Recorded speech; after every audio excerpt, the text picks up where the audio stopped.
welcome everyone. This is our very first YouTube video for McMaster Makers. My name is Ryan Roshan. I am the Chief Marketing Officer for McMaster Makers right now. And this is our very first video. It's a great time. We're in a pandemic, so I mean, it's a weirdest of circumstances, but we're still having workshops.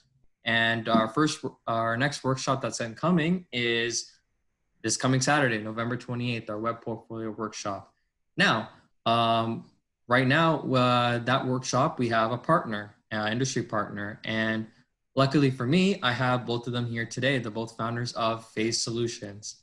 And I'd like to welcome both you guys. How about you guys take turns introducing yourselves? Yeah, sure. So my name is Ervin. Currently in my final year of biomedical electrical engineering at McMaster University, and I'm a co-founder of Phaes Solutions. Yeah, so my name's Christian. Same deal. Except I am in I'm a little bit in the third/4th year of mechatronics engineering here at Mac as well. And yeah, I guess just a quick little intro. Me and Ervin first met in about second year, and today, yeah, we came up with Phaes Solutions. So yeah, thanks for having us. Sure. Thank you. No, this is a great opportunity for not just me and for you guys, just for everyone to kind of see from a club perspective and an industry perspective of what we could expect, right? So yeah, for sure. I guess the first question I have for both you guys, and again, we'll do the same format one by one. How did each of you guys get into software and web development? Like how did it start for you guys?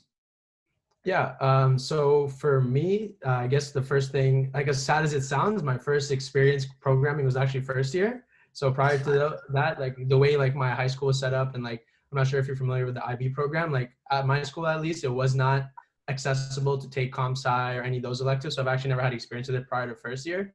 Okay. So definitely shout out to 1D04 because I would not have learned any programming prior to that. So I guess my intro to that was definitely Python.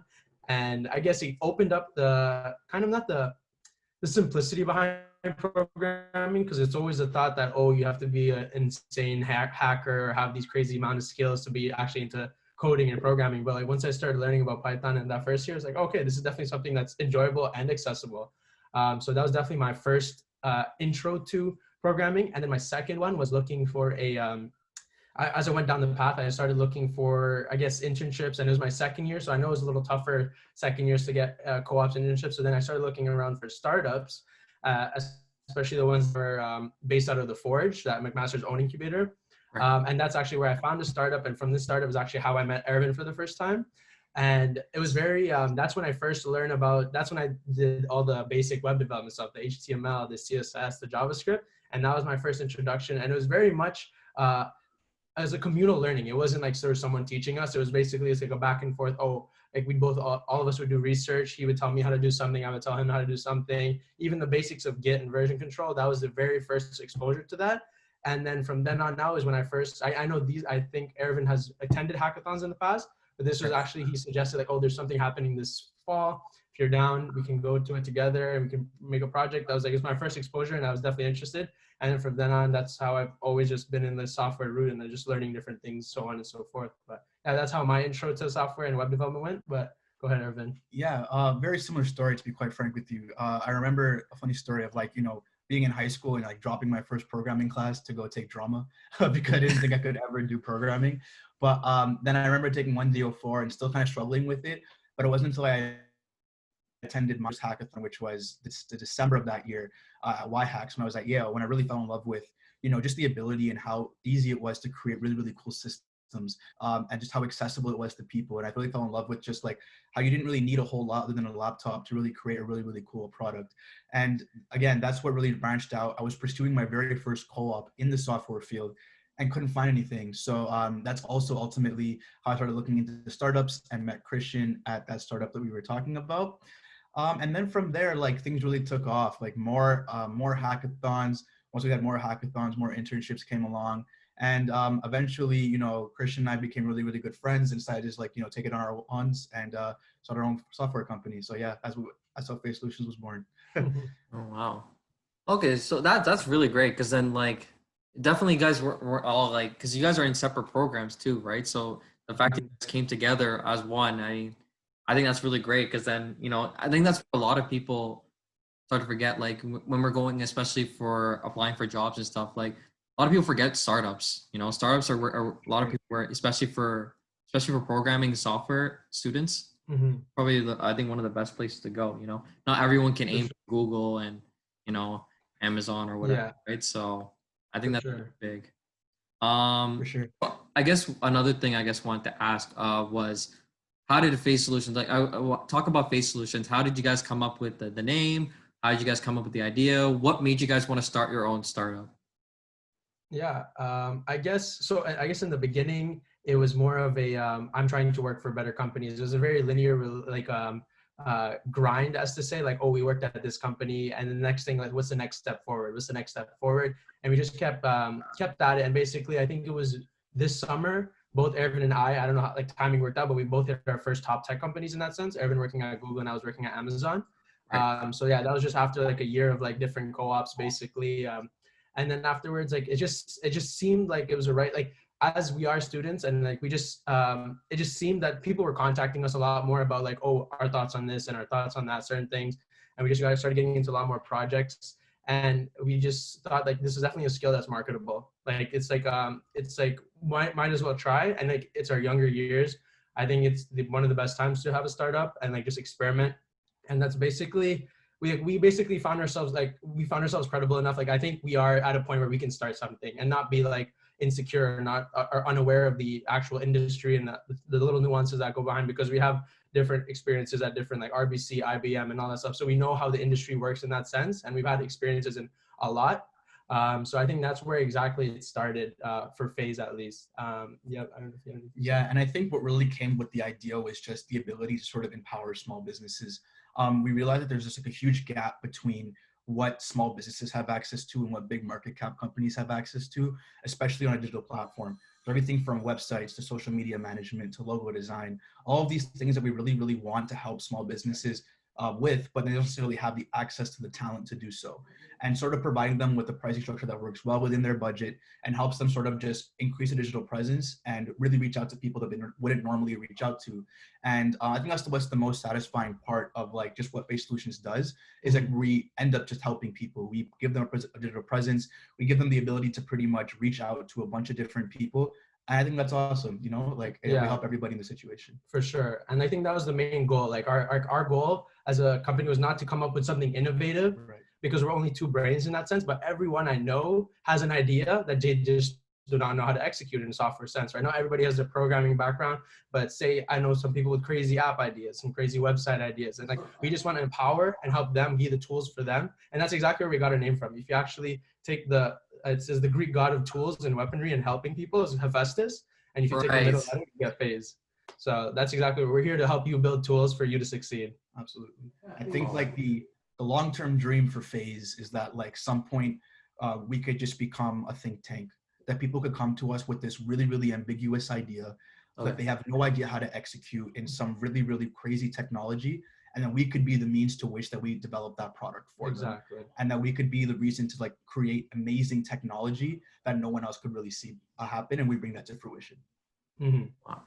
Okay. Well, no, that's like, honestly great because I think like even for a student like myself, I never had ideas to actually make my own, like have a startup or like it just never has clicked to me. It really depends on how motivated I am. But seeing other people like yourselves and even a couple of my other friends who have actually tried to start up their own companies as well, I mean, it gives me motivation as well. So like as a student, I think you guys are like one of the cream of the crop of people where people look at you guys and say, hey, like if you guys can start it, why not us? You know? Right. And if we have an idea, there's always a place to start. I think that comes start with you guys, you know? So I guess the next my final question I have for you guys is what advice do you guys have for fellow first years, any younger years that would want to kind of follow in your steps? Like what are the steps taken to kind of lead you up to where you guys are right now? What advice would you guys give?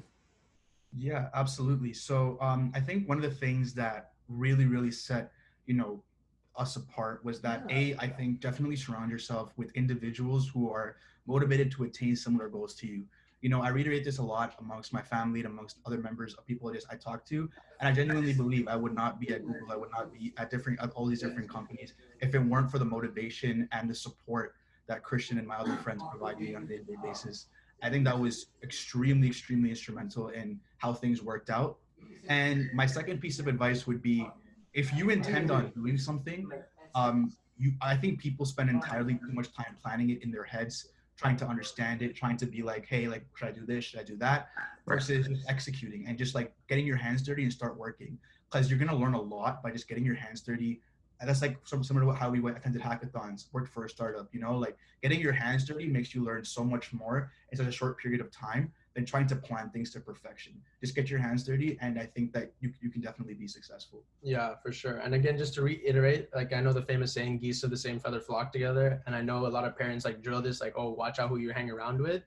I guess it's less on the sense of like, oh, they're a bad influence, but more so look for friends that are actually a good influence. And I'm not saying be like, I'm not asking you to be a saint. I'm not asking you to be something of that caliber, but just like if you are looking for something that you want to pursue software. I'm not saying all your friends have to be software engineers, but maybe look for people, a community that they can be there just so you can like, because again, some people who aren't aware about the industry will not be able to give you mock interviews, will not be able to hit you with programming questions. And I mean, there's certain things that you just want to surround yourself around. And that was on the first note. And on the second note, same thing about what Ervin said, it's just pure commitment. Like people spend way too much time planning like, oh, do I need to learn JavaScript? Do I need to learn this? Do I need to learn Java? There's so many things I learned over a weekend and so many things I've forgotten over a weekend. Like, do you think I know what Android Studio is? Definitely not. But I tried to learn it over a weekend at a hackathon. But yeah, again, I committed. We tried to make an Android app, didn't work out, and I'm not really into it. But now I know, and I have that experience, right? Commit to certain things. Don't worry about what's better, React or this framework or that. Learn it. Everything is in demand right now, and everything's consistently changing. Yeah, React might be the biggest framework right now, but in 2 years, that might be like nameless at that point, right? So again, just commit to whatever you want to do, whatever you want to learn, whether or not the crowd is doing those things, and just do it. Yeah, I think one other thing I wanted to add on was just like, I think people have created this entirely too big of an impression where these big companies and doing things like this are really unattainable, that you have to grind an insane amount of time. You got to put in 60-hour weeks to make this work. And I can honestly tell you firsthand, that's just not true. I'm not saying that it doesn't require a good amount of work. It does. However, with that being said, I can tell you that we loafed a lot.